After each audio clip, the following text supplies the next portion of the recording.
Hello friends, welcome to my YouTube channel and thank you for watching my video.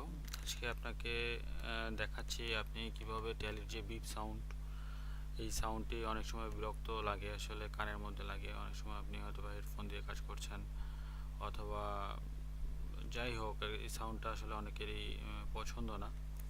এই beep sound হয়তো এই যে escape চাপলে একটা beep sound অথবা আপনার অ্যাকসেপ্ট করার সময় একটা বিপ সাউন্ড হয়। তো এই সাউন্ডটা আপনি কিভাবে অফ করবেন, how to turn off this sound.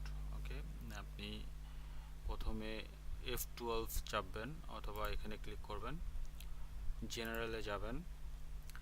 দেখুন আপনার নিচের দিকে আদার অপশনস নামে একটি ভাগ করা আছে। তো এখানে আপনি ক্লিক করতে করতে করতে করতে করতে এখানে আসবেন। এখানে দেখতে পাচ্ছেন enable sound notification for alerts, enable sound notification for alerts, এটি আপনি নো করে দেবেন। দেন এন্টার চেপে বের হয়ে আসবেন। এখন দেখবেন যে আপনার চাপলে অথবা স্কেপ চাপলে আপনার কোনো সাউন্ড হবে না। তো এইটুকুই ছিল আজকের এই ভিডিওতে। Thank you for watching my video.